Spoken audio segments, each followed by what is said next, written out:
On today's Locked On NBA Squad Show, we take over the feed of your favorite show. We're talking about skinny Luka. How is he changing the NBA? Do we care? Is he going to keep this up? We also talk about restricted free agents, Jonathan Kuminga. What are the Warriors doing with him? We talk about Houston, Orlando, Minnesota. Are they dropping? We talk about Boston, all kinds of things on Locked On NBA Squad Show starting now. And welcome to the Locked On NBA Squad Show. My name is Nick Angstadt, host of Locked On NBA and Locked On Mavericks. This is the Squad Show where we take over the feed of your favorite Locked On show. It's an open invite for any host to join, talk about anything, usually related to the NBA, sometimes not. We'll see what happens throughout this. Today's episode is brought to you by Game Time. Download the Game Time app, create an account, and use that code LOCKEDONNBA for $20 off your first purchase. Joining me today from the champion Locked On Thunder, it's Rylan Stiles. From the skinny Luka having Locked On Lakers, it's Andy Kamenetsky. From the Desmond Bain trading for Locked On Magic, Philip Rossman Reich. And from the KD DMing now, Jackson Gatlin. He's from Locked On Rockets. Gentlemen, we may go somewhere completely different, but today let's start with skinny Luka. Gracing the cover, basketball player in part, model in full, Andy Kamenetsky. My boy is hot, Nick. My boy is white hot.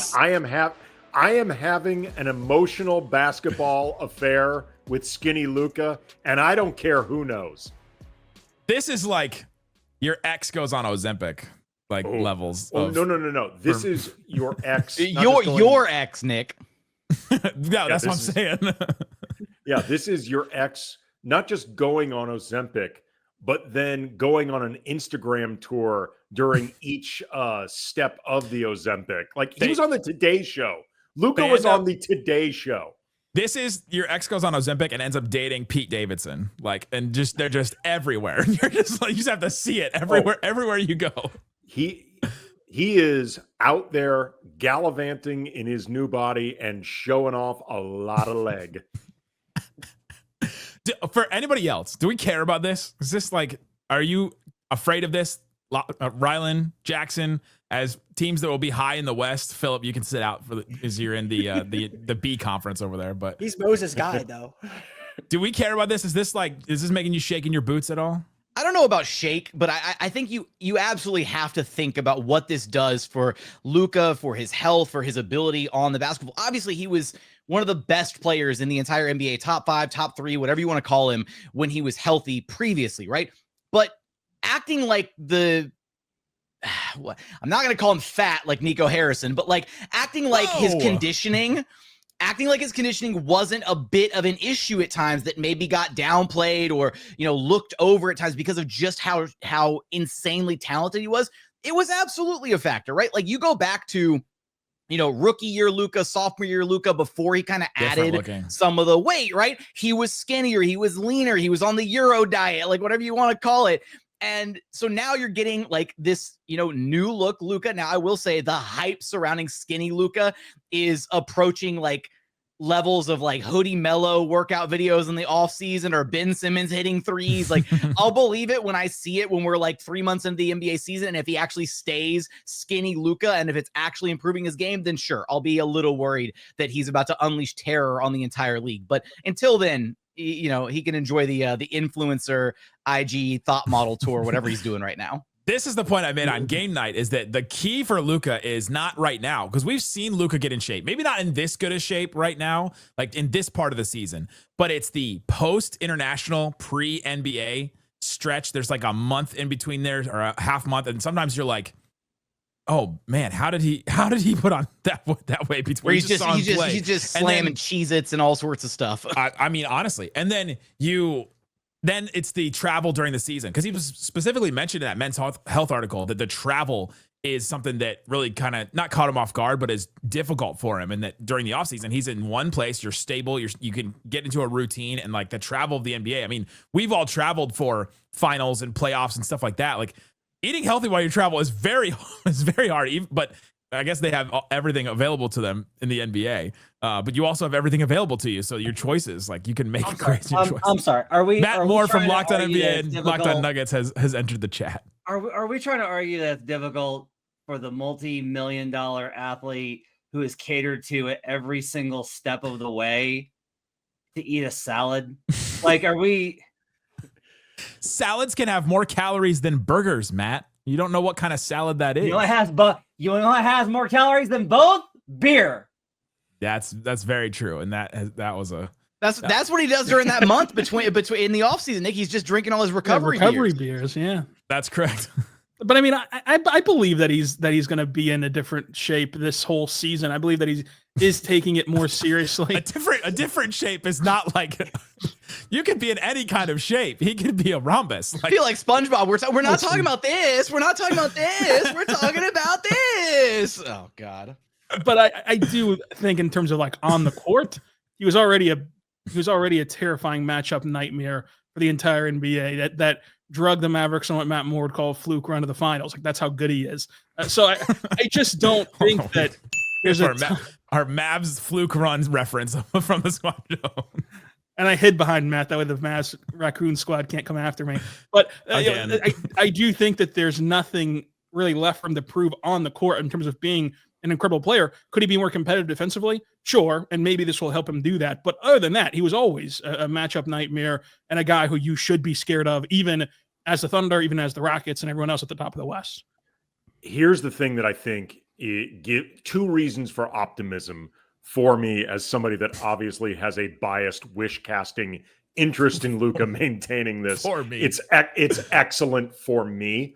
But one, he seems to be cognizant of the idea of wrapping his arms around this. And, you know, the quote that he gave to Men's Health, like, if I backslide, then all of this was for nothing. And like recognizing that there is a commitment to it. Like I remember when Julius Randle first signed with the Pelicans, I did an interview, Brian and I did an interview with him for The Athletic several years ago. And he said that the first thing he did when he signed with the Pelicans was hire a private chef.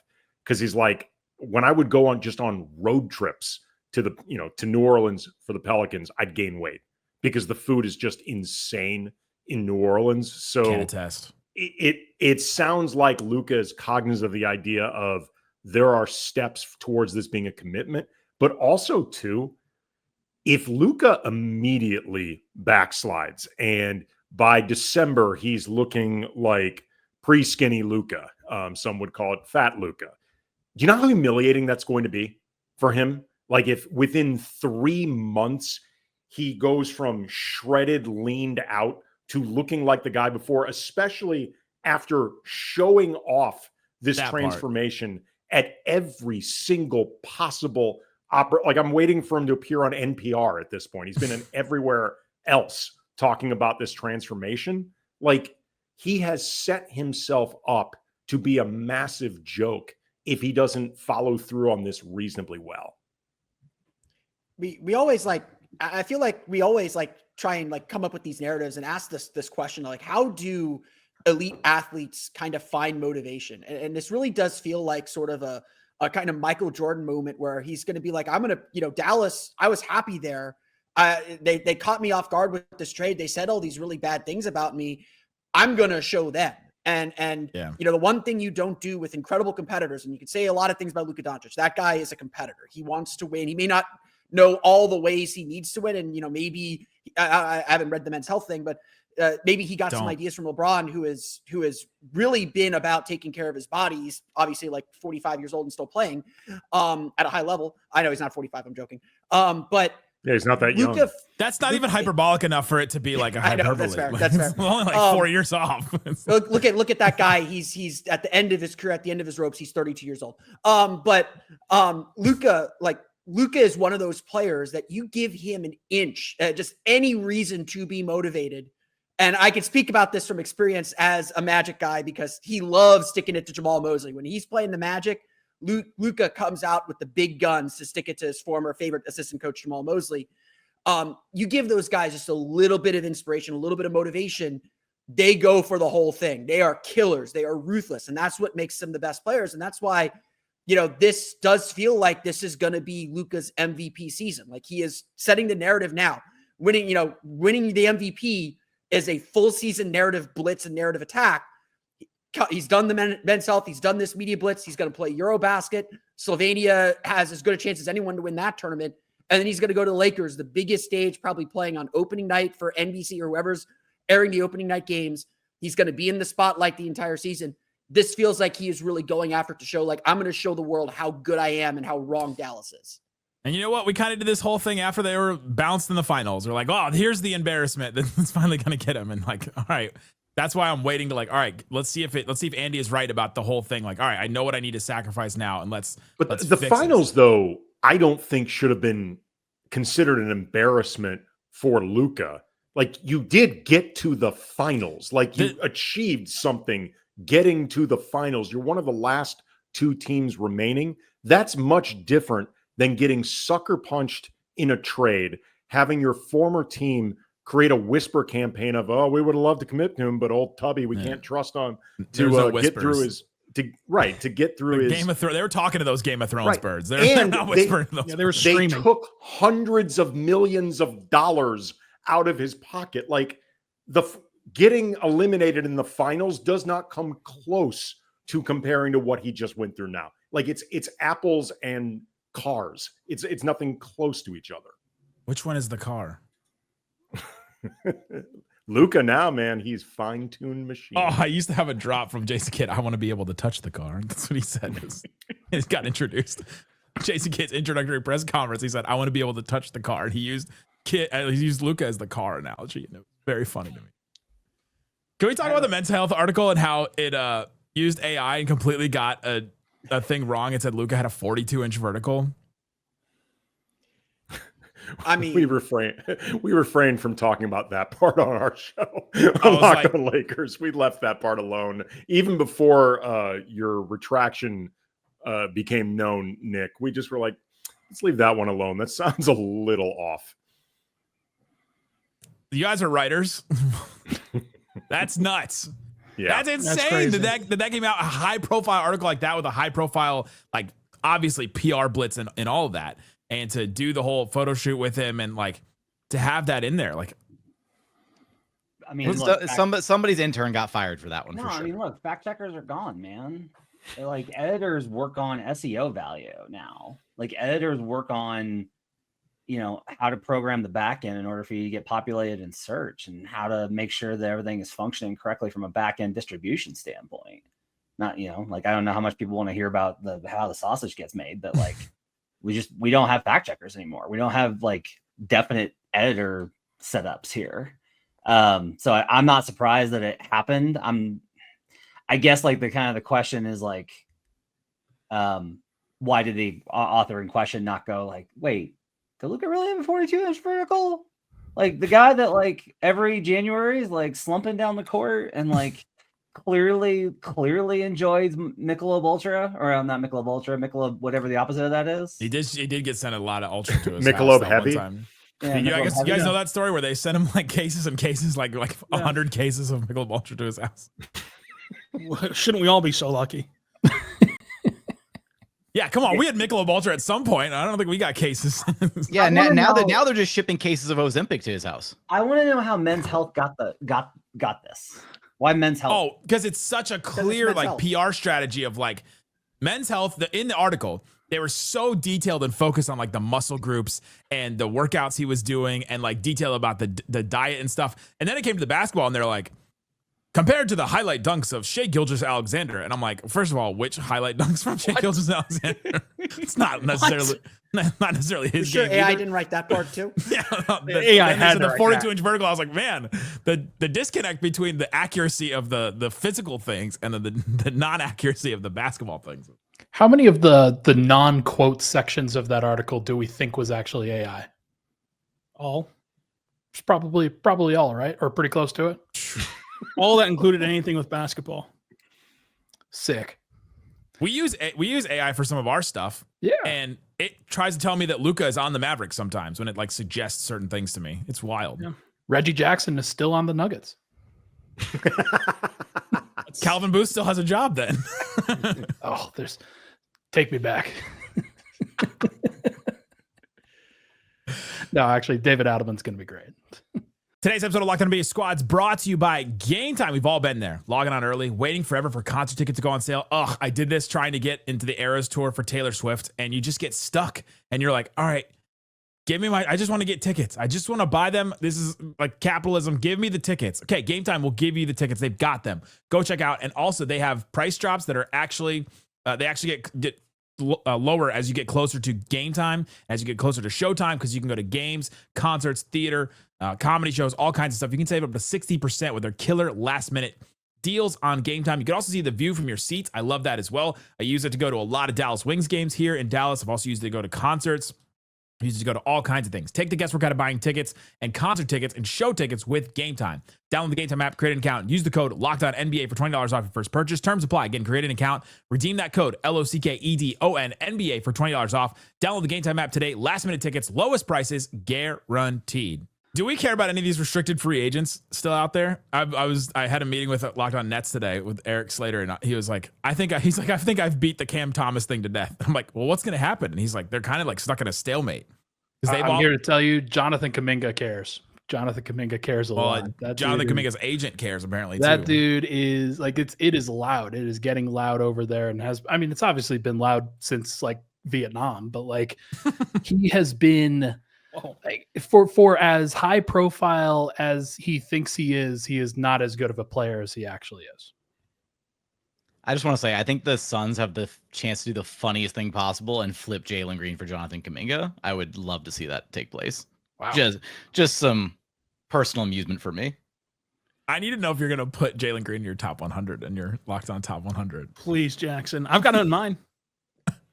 I love Jalen Green. I think he's still there. For I what think he's reason? there. I love Jalen Green. I have him on mine too. Is this restricted Matt. free agency thing is just like this, just going to be like this every summer now, where there's just no money and they're Which just is good stuck. for the Thunder. Because that's what they did when they changed the rules about how long you have to confirm the contract, the crazy cap hold for that. If you're not like a guaranteed, there's obviously the max guys. There's obviously guys who get like just under the max. But if you're like one of these, I don't know, guys, you're kind of just stuck in limbo, and your team is stuck in limbo too. I mean, this is getting to the cap nerdy stuff, but it's just no one wants to move on any of these guys that are questionable, because whatever they put down that the other guy's going to agree to, the other team's going to match, and you're just going to be handcuffed for the however many days it is now. It's just not worth it to pursue any of these guys. And so some of these guys just need to be willing to say, okay, you're not giving me what I want. I'm going to bet on myself. I'm taking the qualifying offer, and I'm going to be an unrestricted free agent next season. And I'll be able to go where, essentially wherever I want to go. But again, some of the problem there is like cap room doesn't matter anymore. Like everybody has to sign extensions because nobody has cap room to sign anybody big anymore. So if you're Jonathan Kuminga and you think you're $20 million player or whatever it is, a $30 million player, you're not going to find that anywhere except for your team that you're on. And if they're not willing to give it to you, you're kind of stuck. You're trapped. And so I think, restricted free agency has a purpose. My team knows it more than anybody else because of Shaq back in the 90s. But restricted free agency has a purpose, but it seemingly has outlived its purpose and has just become this tool to handcuff players to teams. And when the team doesn't want them, they don't know what to do anymore. It's also just going to get worse next year because cap is only going to go up, we think, 7% as opposed to 10%. So that is not outpacing the 8% raises that happen for a lot of these other big contracts. So like everybody's talking about second apron culture, there's just less money. And for these guys, especially the ones where you don't give them extended, actual extensions, those are the players that you have questions about. And those are just going to be the players that get squeezed all the time. It used to be that you could, if you squeeze these guys, that was like, it was an insult. But you can tell that they still feel that way. Like Kuminga and Thomas still feel that way.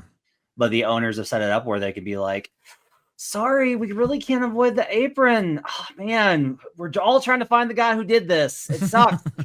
A shame I can't pay you the way that I used to pay these other guys. Because that was kind of the thing for a while, was like a lot of guys were getting these contracts and everybody was like, really? And this is like the corrective course for that. Now I don't like it because they don't have a chance to hit the open market, right? It's restricted. Like that's the other part of this is you don't want to waste your cap space in a limited market on a guy that the team can just be like, okay, we'll just match it. I also just think the Warriors are being morons here. You don't want him. He's not very good. He doesn't fit with your team. You're trying to win a title with Steph. He doesn't really fit with Steph Curry. Love of God. Just move the kid. Like, let him go somewhere else. Send him to Phoenix. I think he could actually be pretty good there. Doesn't he represent the only young guy that kind of worked out for them? Maybe Pajemski now, but Giddey had a good season last year. Or for Golden State, never mind. Sorry. The timeline thing, like he's kind of the only young guy that has any still kind of potential. I think it's less of the face saving thing, and I think it's more of like there is this like, well, we just can't let the asset go. Yeah, we can't let the asset go. And I get it, because from that standpoint, like the Rockets gave Jalen Green a stupid extension, and then the Suns were like, okay. The tinfoil hat on that is they gave him that extension so that they could trade him sooner. Because if you let him get to this I don't summer, even think that's a tinfoil hat. That's just a hat. Just like, okay, fine. Hat. There you go. Sure, it's a sombrero. Then it's just a big ass hat. How's that? The accountant's half the hat. extensions the Magic gave last summer, I've been telling people, is like, these are trade slots. Like, you need a $15 million salary for a future trade. That's just how it works now. D'Angelo Russell, either last year or 2 years ago, I don't remember which one it was, but he was working off the last contract he had with the Lakers, and he openly talked about, in so many words, yeah, I know that this contract was set up for me to be tradable. Like, it turned out he wasn't until later than they thought they would. But these guys aren't stupid. Like, they know how this stuff works. They know what the deal is when they sign these contracts. Like, at this point, I think, unless you're talking about a situation like Luka, most of these guys are not going to be sucker punched anymore with a deal. Like they're like on the block the minute they sign their contracts. Like, that's the way this stuff works now. If anything, with Matt, we were talking about the Warriors being idiots, and we want the asset. They've spent a couple of years now depreciating the asset that they refuse to let go. Like, if there's anything that I think could come out of the Kuminga situation, some of these other ones, you have to decide much quicker. Are you in with this guy or not? Because they could have gotten something for Kuminga a couple years ago. Instead, they've been consistently lowering his value, and now they feel like stuck because they have to do something with him, and they know he's too talented to just let walk for nothing, but he doesn't fit for what they want to do, and they don't want to tailor what they do at all to fit him. So the whole thing is stupid. It feels like they're clearly not in on him, and they're also too embarrassed to admit that. I don't think it's embarrassment. I just think because they're embarrassing. I think well, you think everything's embarrassing. Like, I think I'm with him that I think it's embarrassing too. Well, I think it can be embarrassing from the outside, but I don't know that teams look at it that way. Like, I don't know that they actually look at those kind of things. I think it feels like it's both sides just don't know the value. Like, Golden State doesn't value Kuminga as much as Kuminga values himself and thinks he should be paid. And so, like, there's whatever deal is on the table is what, 2 for 48 or whatever it is, or whatever that deal is. Like, he's not willing to take that. And Golden State's, well, we've got all the cards now. We've got all the leverage. So you're either taking this or you're taking the qualifying offer and spending another year at, whatever that amount is, that's much, much lower. Take it or leave it. Like, I agree. They're kind of kicking the can down the road, but the contract expired. This is where they're at. This is how they value him. He doesn't value, he values himself as much more and is holding out for more. And there's no, all the seats at the table have been taken, and Kuminga has no choice. And a lot of these guys have no choice but to take what the team is giving them or go for that qualifying offer and say, okay, I'll be an unrestricted free agent next summer then. It's one of the things I hate. I'll have the no trade clause on top of that. It's one of the things I hate in the league is that everybody wants everything. Like, nobody ever wants to compromise. The Warriors aren't like, well, look, you don't really fit what we want to do. We benched you here, fine. Go be free. And on his end, like, and he's considering it signing the qualifying offer, but that's the answer here is like, all right, you don't think that this offer is fair and you're going to show it and you're going to prove it to him, sign the qualifying offer. And then get out of there. Then you can go make up your own mind. The problem though for Kuminga is he's not at a place where he can bet on himself. Right. Like it's very clear. Like, this is the one team maybe that he cannot bet on himself because he already knows they don't think I fit for what they do. And they're not going to make any accommodations for me. Like, right or wrong, no matter how you feel about Kuminga, the Warriors are a terrible place for him to bet on himself. There's also not that much free agency money out there. Like, Matt was like, he doesn't get to go test the market. Like, I don't know. Like, are there guys out there getting huge deals? Like, there's not a ton of cap space out there. Maybe the Nets would not have done the MPJ thing and signed him, but hey, we don't bring that up. We're very happy it's about official, that deal. right? They can't rescind it. Like, they can't come. But like, that's no like, take backsies. That's the difference between like restricted free agency now and restricted free agency 4, 5, 6, 7 years ago. The Nets gave 4 for 44 or 4, gave a huge contract to Alan Crabb, and everyone saw that deal and was like, what are they doing? And it was like, Brooklyn was like, we have the cap room. We're going to make life miserable for one of our opponents, and we'll take the salary, we'll eat it, and we'll see what happens. Rebuilding teams don't even do that anymore. They don't take flyers on these restricted free agents and say, you know what, we're not going to be good for 2 or 3 years. Let's give it a try. Let's try this out. They don't act that way anymore. They get those players, like getting Michael Porter Jr. in other ways. And so restricted free agency is just, those players are just trapped. Like there's nowhere for them to go. And they're either going to take what the teams are giving them, or they're going to have to hit the qualifying offer and bet on themselves. And sometimes that they're not going to get as much as they think they're going to get, because there's just no money around anymore. No one plays free agency anymore. Like Paul George going to the Sixers, the fact that Paul George went to the Sixers and has completely flamed out, that's probably the end of like big players moving in free agency like that. It's going to happen very rarely now. No one plays free agency. That's entering the Lakers music again for 2026, 27. They're loading up, playing powder, keep it dry. I am not convinced that is the plan A, the way it's actually being presented. We shall see. Even by the standards of unimaginative star effery that we've seen from the Lakers as an organization, those reports feel conveniently stupid. Like particularly the 2027 piece of it. Like the 2026, okay, you could maybe make an argument we can't flip the roster the way we want to as quickly as we can this offseason. Maybe next offseason, when we really do have much more flexibility and a lot of contracts off the books, we just can maneuver better. But like the idea of essentially sitting in idle for 2 years, 2 years of Luka's prime, because you're hoping that you can maybe lock up Giannis from ages 33 to 36, just feels conveniently stupid. And I also noticed that the 2027 reports, to the best of my knowledge, did not start surfacing until after Rich Paul left the statement with LeBron's opt-in and hinting some displeasure. I did some math. I'll just leave it at that. They did not feel like unconnected events to me. That all of a sudden this started coming out at a time when they were expressing perhaps a disappointed mood. The clear up a bunch of space for Giannis is the Mavericks playbook from 2019. They literally tried that exact same thing. You just got a different Antetokounmpo. That's correct. They got Kostas, and it worked out. Can I'm interested in the Rockets. Hayes on Locked On NBA Daily is very very in on Houston. Rylan, the city or the no. Why not both? Can understand why the city.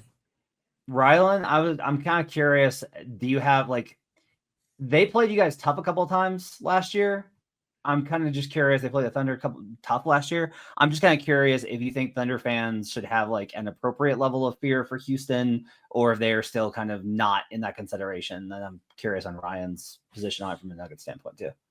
Yeah, I mean, I have it as the Thunder, the best team in the West, and then it's the Nuggets and Rockets, 2 and 3. I think that these are the 3 clear leaders in the clubhouse to try to win the Western Conference. So by nature of that, you should have an appropriate fear for Houston. And I don't really even care how the Rockets start the season. I think that perhaps there could be a little bit of a stumble out of the gate for them as they figure out how all this stuff works with their new front court, with Kevin Durant, pairing him with Şengün. But I think that by the end of the season, they're going to be legitimate contenders. And the Thunder better hope that it does go 1, 2, 3, where they can delay the possibility of playing one of those 2 teams until the West Finals and only have to go through one of them versus having to go through both of them if they're trying to repeat, which they are. So I do think that they should be legitimately fearful or just acknowledging that the Rockets are legit contenders. I still would have Denver ahead of them, but I do think it's very close, and it is a 1, 2, 3 to me pretty clearly. I don't think that there's an argument for anyone else to be in that top 3. This is where I chime in. I think this is where I chime in. I actually, before you do, I actually want to hear if Ryan is scared of Houston, as a Nuggets guy. I'm appropriately I'm higher on Kevin Durant, I think, than a lot of people are. I'm on the top 100 that we released. I think I put him at 7 on the entire NBA list, which wow. is very aggressive still, given where he's been. But like, you make sure that he's healthy heading into the playoffs. And like, what was Houston weak at this past year? It was scoring in the half court, a number one overall option, somebody that they could trust to sort of operate everything and draw all of the attention and make things easier for the rest of their squad. Alpi will be better. Amen Thompson will be better. Jabari Smith will be better. I think he's one of the guys that secretly will benefit a lot from this. Now, that could also potentially backfire, and they could decide, we'd rather trade him for some shooting. But we'll see what happens and what they ultimately look like. But I think that they are, like, if Denver lost to Houston in the playoffs, I would not be surprised. Would it be disappointing for Denver specifically? Sure. But like, would it be surprising? No. Yeah, and Houston should be able to, I think, protect Kevin, because they've proven that they have an excellent coach. They have a team that can play a winning style of basketball in the regular season, because I still expect that defense to be really good with who they have on the roster. And their roster is good enough to win in the regular season, as we saw last year, without their biggest flaw being that bucket getter. So I think that you can manage his minutes in a way that gets him to the end of the season and really inject him come playoff time. And that's kind of what the Thunder did with Caruso. They kind of kept him in bubble wrap all season long. They unveil him in the postseason. He plays every game and plays that taxing style of basketball that he does play, and it helped the Thunder win a championship. So I think that even from a standpoint of if you're iffy on Kevin Durant at this stage of his career and with his previous health or whatever, I think that even Houston helps him get to the end more than other teams could. Although we're not going to hang on. We're not going to let it slide in my head. Jackson, I had a vision in my head of Jokic and Valanciunas on the floor versus Steven Adams and Alperen Şengün, and just like tag team, like WWE takedown. Well, if Valanciunas was on the floor, it was not the postseason, huh? It's like can we just make that? Can we just make that game 4 of that second round series? Honestly, 2000s NBA loves that idea. Honestly, I'm ready for it. Look, one of the things that I love about kind of the direction some of the teams in the NBA are headed, right, is teams are able to play multiple different styles, right? You see some teams that are able to, roll out the double big lineup, like we saw the Thunder with their double big. We saw the Cavs with their double big. We saw the Celtics at times running their double big lineups. But the versatility to run the double big at times, and having one of them ideally be a shooting, a spacing big, but then also being able to go small. And what's funny is I think the Rockets are, weirdly enough, they're kind of built right now very similar to how the Thunder are kind of built, right? They've got a ton. They're going to be a hell of a defense. The only difference really between the two is that the Rockets went for like forwards and wings. The Thunder are a ton of guards, right? A ton of point of attack defenders, guards. You've got the, really the scramble, get everywhere kind of defense that OKC runs. And then, offensively for OKC, right? Everything runs through Shea. And then the 10 to 12 minutes a game that Shea's sitting, it runs through J-Dub. The Rockets, it's going to be everything's running through KD in the half court for the most part. Şengün will still shoulder some of the offensive burden, but KD will take a lot of that pressure off of him. One stat that jumped out when I was looking at things this past season, right, is Şengün commanded more double teams than anybody except for Nikola Jokic in the NBA this past season. And it felt like the Rockets failed to capitalize on those opportunities time and time again throughout the year, throughout the regular season, throughout the postseason. Now you're actually giving Alp a running mate, not even a running mate, a number one option, right? Because KD is number one now on this team, period, point blank. You're giving him, a fellow star to be able to actually take some of that pressure off of him. And I think that's going to do wonders for the Rockets offense, because it at times this past season and, in the 2 years under Ime Udoka, it's felt like, pulling teeth with this Rockets team, trying to just watch them play offense, right? It hasn't been pretty. A lot of you guys would clown on the Rockets through the regular season for how bad the offense actually looked. And it did look bad, right? They had to try to find ways to be effective despite being, kind of a mess offensively at times. Now you've got Kevin Durant, one of the most gifted scorers to ever touch a basketball. He's your get out of jail free card offensively.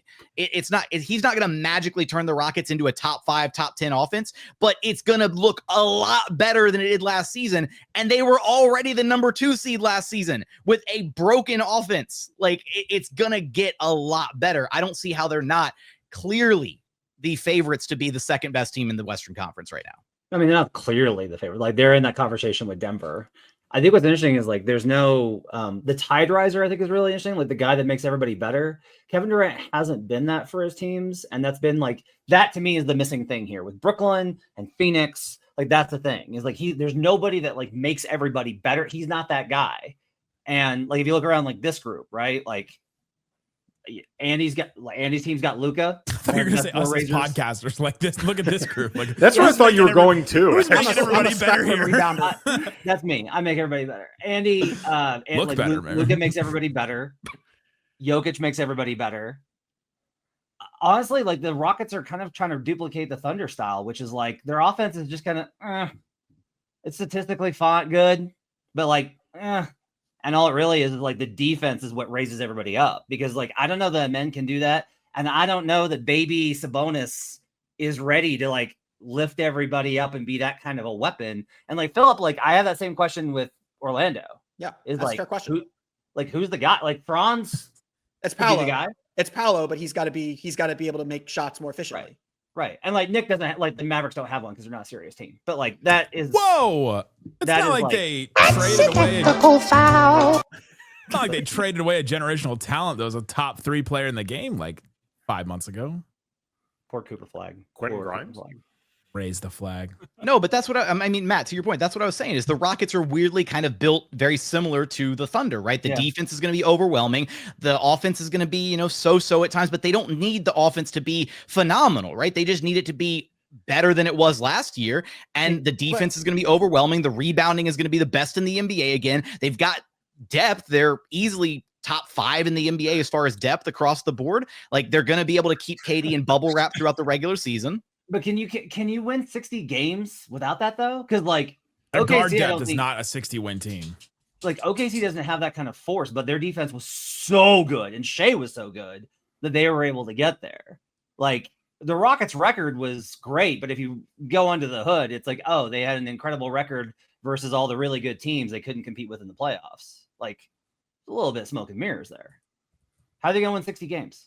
How much of that? So you're saying smoke and mirrors. How much of that though is just like, again, in the regular season, Jalen Green was, Jalen Green for some of the regular season. In other games, he was also Jalen Green and didn't show up, right? And then in the playoffs, they got 6 out of the 7 games where Jalen Green didn't show up. Like you're replacing that with KD now. Like that's what that's a really like simplistic way to look at it. But you airdrop KD into that series in place of Jalen Green. They wipe the floor with the Golden State Warriors. Do you agree or disagree? Well, yeah, because the Warriors aren't good. Okay, then move on to the Wolves. What do they do against the Wolves with KD in place of Jalen Green? They still and lose. DFS in place of Dylan Brooks. They still lose. They still lose to that Wolves team? Oh yeah, that Wolves team was really good. That Wolves team was really good. OKC making them look that bad was a credit to OKC and how bad Finch coached the first 2 games of that series. I really like seeing Jackson on the end of this. Your team is a fluke thing now. I like how KD hasn't even played a second of basketball with the Rockets, and Matt's already out of it. He's like, nope, I can't buy it. And he won't put Cooper Flag in his top 100. He's projecting this, but he won't. I am just playing devil's advocate here because I do think it's kind of interesting of the fit with KD is the thing here. Is like, okay, it's not like KD was bad in Phoenix. It's not like KD was bad in Brooklyn. So why weren't those teams better? Like that's the defense was awful. The defense was horrendous. What? That's easy. I mean, Phoenix was a bottom 4 defense this past season. Like the argument that I see from all the fans were like, why would you want go? Okay, go for it. That wasn't his entire career there. Like that was last year. Okay, fine. I think the defense is more indicative of where that team got to with chemistry. Like I think chemistry and how that team was like together is what impacted that defense. Like there's no reason for that defense to have been as horrendously terrible as it was. Bad, sure. That bad? I don't know. And I feel the same way about the Thunder on the other end, which is like they're unbelievably talented. Like Lou probably should have won DPOY, right? Caruso, all these dudes. But like their ability to play together, the chemistry that they had defensively that's what made them an all-time great defense. And that's why the Mavericks will not be that. Because they tried really hard. Got vibes. You got vibes over here. They have no leaders. You have no leaders. Oh, they're leaders. Fred VanVleet's a leader.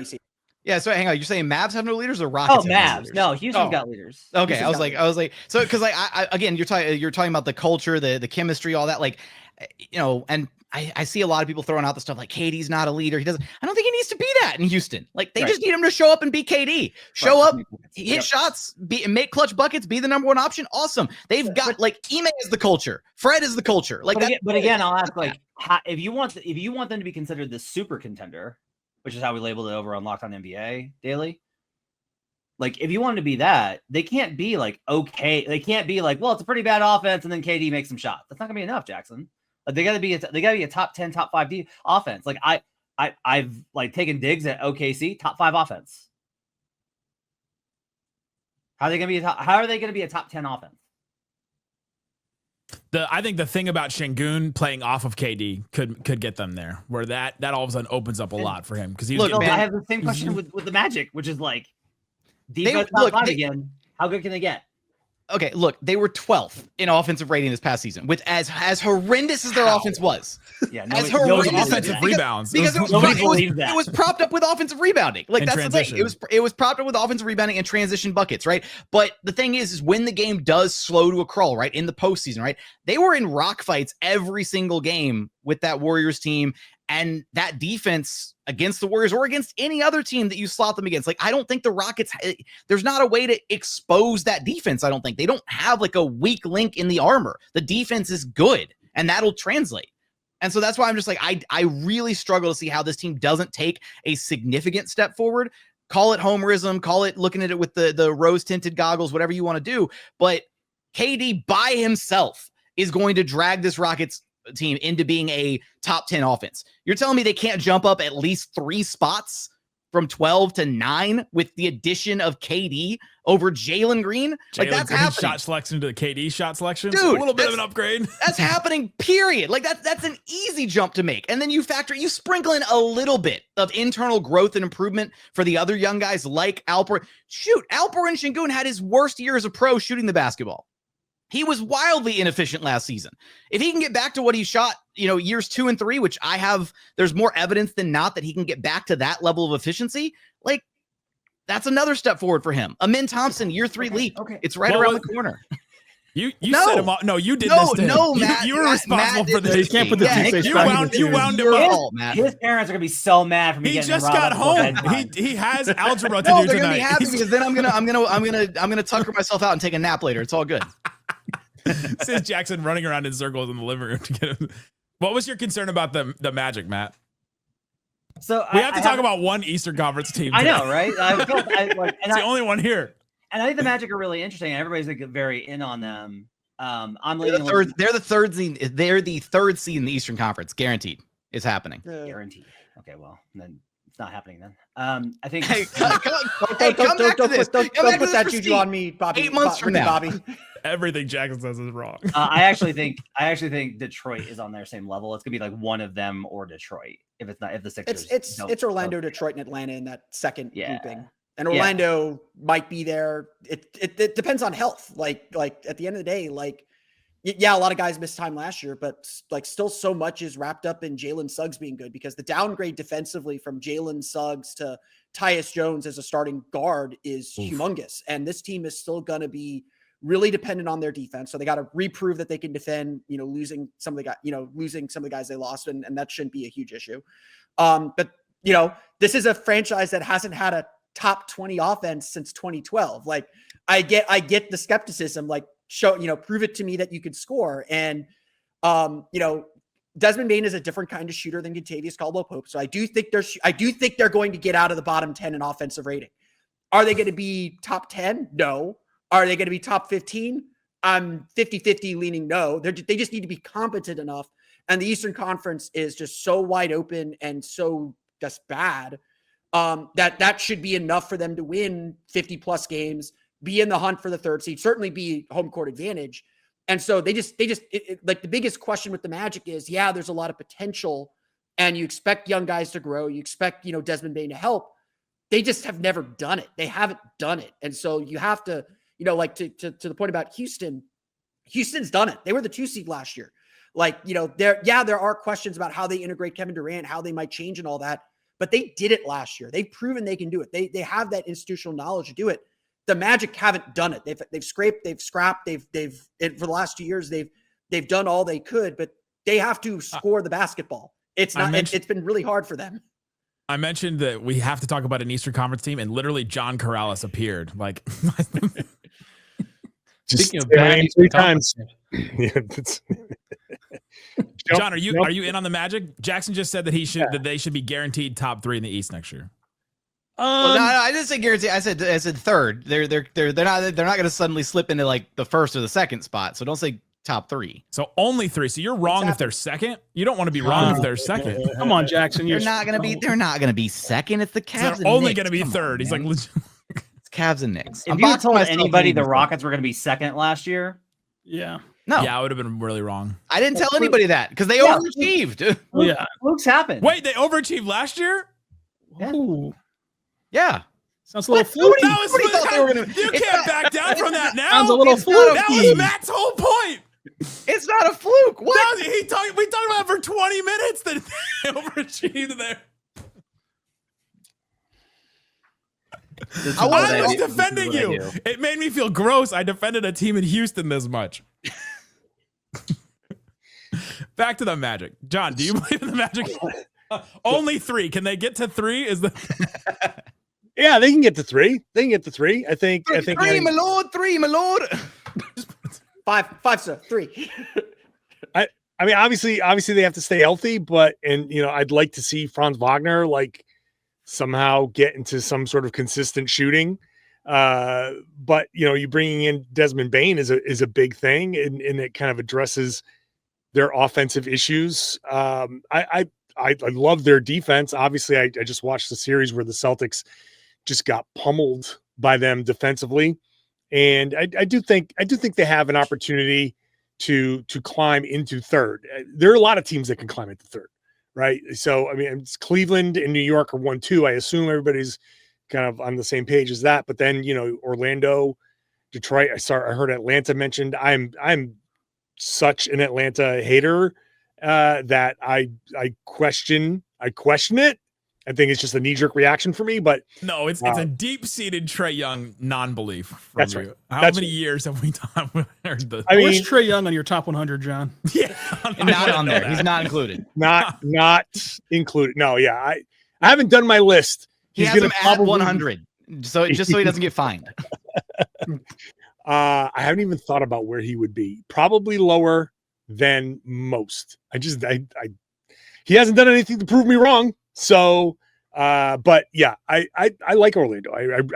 I've been like kind of on the Orlando bandwagon for a couple of seasons now, and there've been injuries that have kind of derailed that, and a couple of things maybe a little out of their control that have derailed it a little bit. But I've gone into the last 2 seasons being like, I'm not so sure anybody wants to face Orlando. And I came into this season in this playoff saying, I am not so sure anybody wants to face Orlando in the playoffs. And I think what Orlando did to Boston was a big reason why Boston was kind of in the position they were in the second round to get knocked out by New York. Like I think Orlando really softened them up with that defense. So you add a little scoring punch to that. I think Orlando could rise up and snag a 3rd seed if things go well.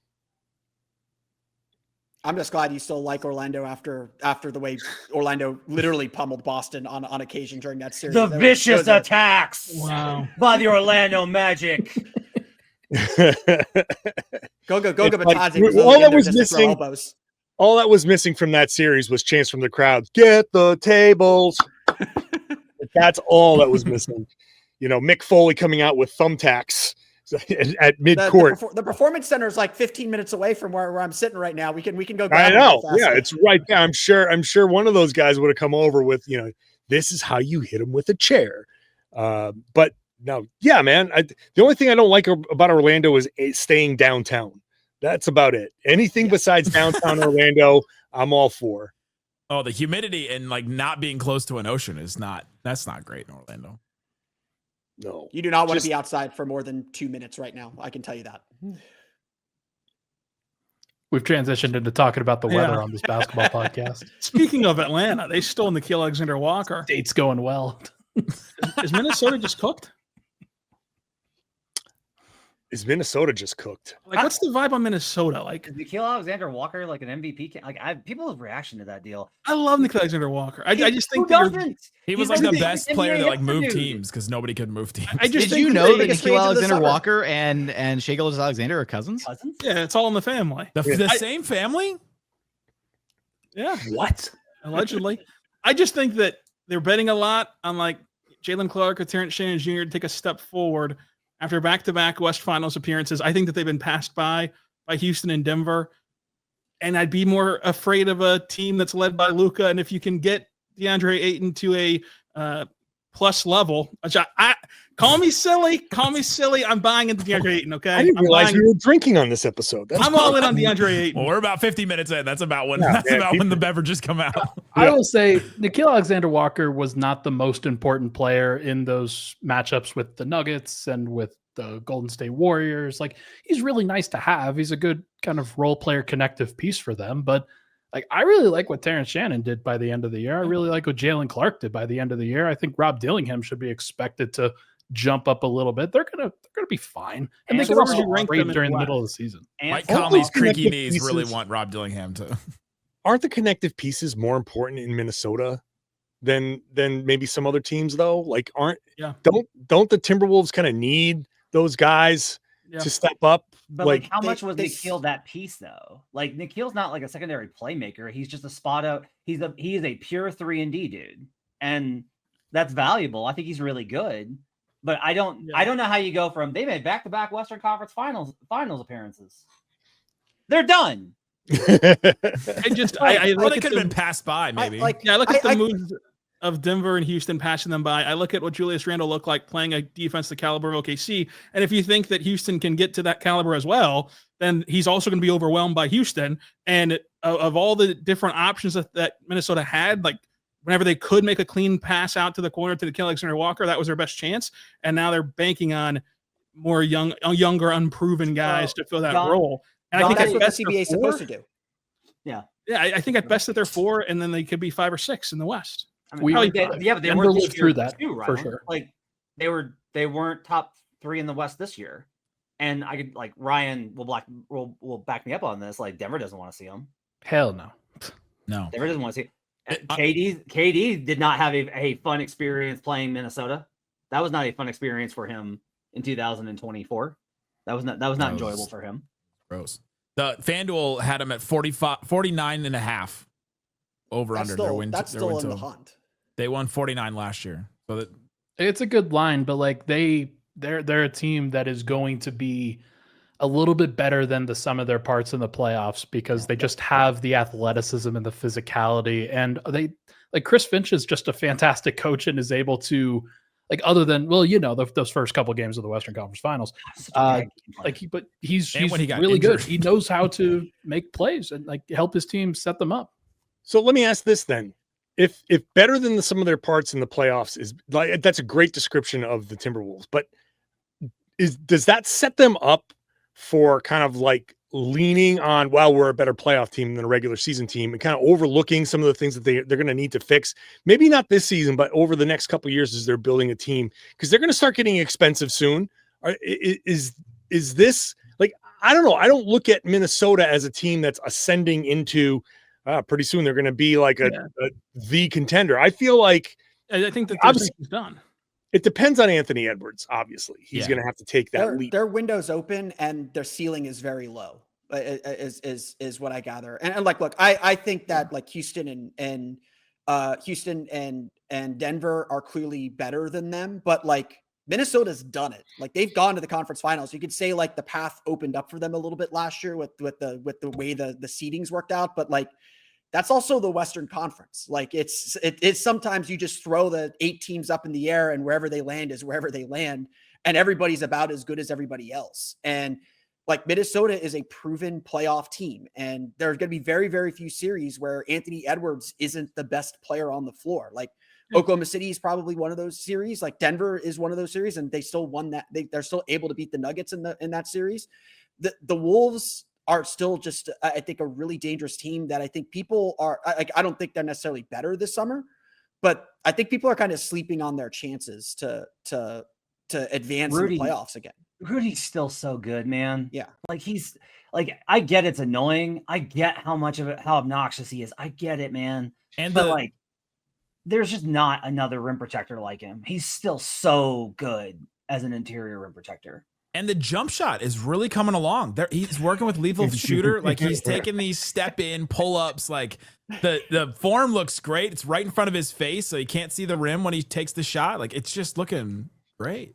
The Rudy Gobert lethal shooter collab is like, that's going to do some numbers on social. Incredible. I could not believe that. I was like, we're doing this again. He's sitting out Eurobasket, right? Every time the Timberwolves come into town to play the Mavs, I go and watch him warm up, and he just sits and does dribble drills for a long time, and I just sit and watch him and go, what are we doing? Like, what? Guess that helps with touch. I agree with Matt, though. He's a great rim protector.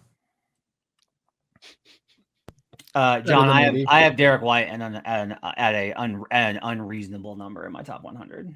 I think he is so good. He's a really good player. I mean, he should be fairly high. Again, I haven't started my list, so I don't know where he's going to end up. But like, I have Devin Booker as the guy right behind him. Oh, jeez, wow! So that's high. Hello. Whoa, that's incredible. I mean, if we're just going from last year, then I'm with him on that.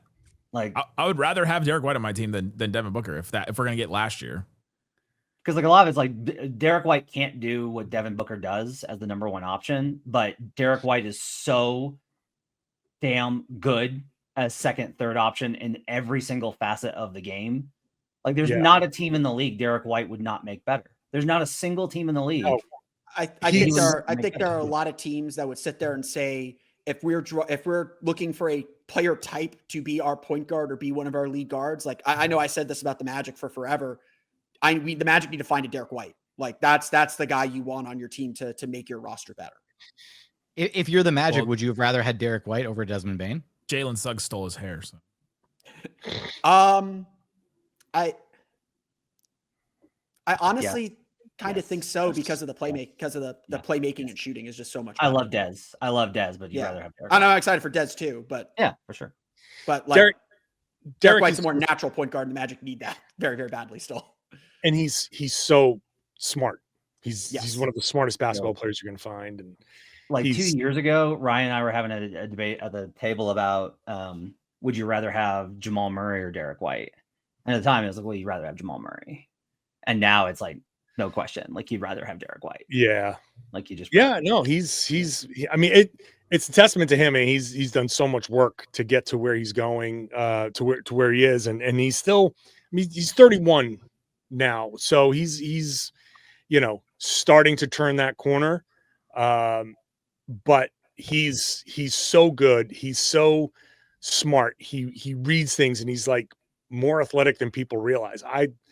And like humble and all that. So he might be like one of like the perfect basketball players. He's just like one of those perfect guys that like non superstar.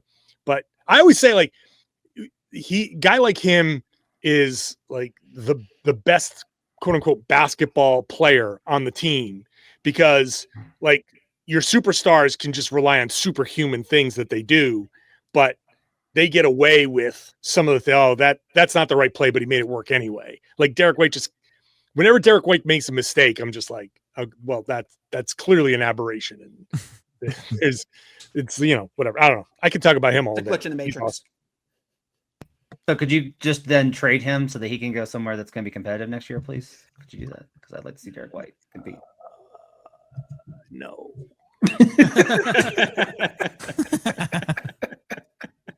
Hey, who's going to start at center, John? Maybe me. Yeah, could be you. Yeah, Luka Garza, everybody. Luka Garza starting center for the Boston Celtics. Oh my God. Yeah. Oh my God is the right reaction.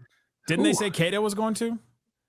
I don't think so. That is so much worse. I'd rather have. What happened to Xavier Tillman?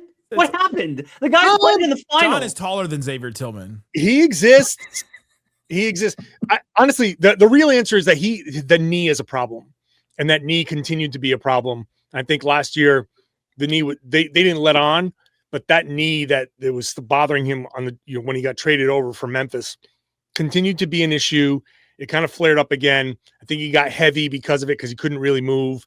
And it just impacted him last season. If he can get the knee healthy, if he can get it, come into camp healthy, he might actually be like the preseason story that I'm writing about, because he actually could be like a small ball center for sure. But right now I'm kind of like not including him because it's been a year and a half of the knee and kind of like, yeah, he had that moment in the finals, but the Celtics need a center. They're starting Derrick White, Jaylen Brown, Garza, who else? Maybe George Niang, he might start. And then I'm Anthony Simons, yeah. Unless who are they trading Anthony Simons team. for? What big are you trading Anthony Simons for, John? Question. Miles Turner. Question. Oh my God. Yeah, I don't know. I don't know how Brad's going to do that, because he's not going to want to spend the big money on that. Look, Celtics, this is like, obviously the Celtics are going to be like at best like a 500 team, probably, right? Like, and that's which is fine, and maybe they'll get a good matchup in the first round of the playoffs and win, because they know how to, they've been there before. But like, second round is probably their like everything goes right ceiling. They being who? They being just Jaylen Brown and Derrick White, right? Well, I mean, like Pritchard exists. Pritchard, They're Howard. going to take a lot of threes. They're still going to run, like their offense isn't going to be terrible. It's their defense might be like bottom 5. But you kind of never know how things go. But bottom line is the Celtics are like a non-factor next year. But I still hold out like some hope that Jason Tatum can come back at some point with regular season games left to play, and he could use those as kind of like get back up to speed, get back into some NBA game shape, get that soreness out, then head back into the summer and continue almost like an enhanced rehab stint. And then the plan for the Celtics is why you keep Derrick White and you keep these guys is you have auditioned role players, and next year, maybe you've gotten yourself into a place where you can use your full mid-level and you can be a little bit of a player in the free agent market, and you can kind of fill some gaps in.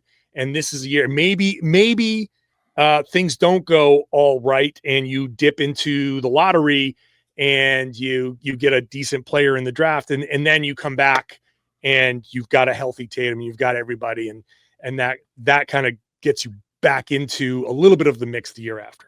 Can't wait for the Celtics to sign DeAndre Ayton next summer. It's gonna be great. This is just for Matt Moore. Who plays an NBA basketball game first? Jason Tatum or Kyrie Irving? Jason Tatum, for sure. 100%. Oh, yeah. No question. Oh, yeah. Without question. Is like, that at least Jason Tatum wants to play basketball. Nick hates you so much right now, Matt. Like, Don't get a second technical, Matt. He was just staring daggers at you. No, Like, I just knew exactly what he was going to say. we need to tease this for next week, because I actually want to bring something from Ryan Blackburn onto next week's squad show, which is Ryan is of the belief that if you start in the NBA, not for all, I'm trying to be fair to you, not for all teams. Biggest eye roll I've ever seen. Not for all teams. Not in all situations, but most starters deserve a higher ranking on than sub players than bench guys. Let me actually explain this. Yeah, they deserve the actual benefit of the doubt Yeah. in your rankings, that a tie like a metaphorical tie between a starter and a bench player in your mind should go to the starter, because they're on every scouting report imaginable. Ryan has Peyton Pritchard at like 100. Yeah. Is that unreasonable? Yeah, so John, so Colin Sexton starts every game for the Jazz, and so I should put Peyton Pritchard below him because I don't have Colin Sexton in my top 100. But he was a starter in the NBA. Guys, on a National Basketball Association team. Let's do the math. Let's do this next week when most of us will have submitted our list by then. So come back to the squad show wherever you're listening, watching this, to your favorite feed. Go check it out, guys. We appreciate each and every one of you for jumping down on the show. There's a link in the description wherever you're listening, watching this, to find one of our great shows. We're still going multiple shows a week, all the time. Matt Moore is hiding. The first time I've ever seen Matt Moore. Matt Moore hide. Great stuff from everybody. Go check out the link in the description to find your favorite show. This has been the Squad Show, taking over the feed of your favorite show. Thanks for listening to Locked On NBA Squad.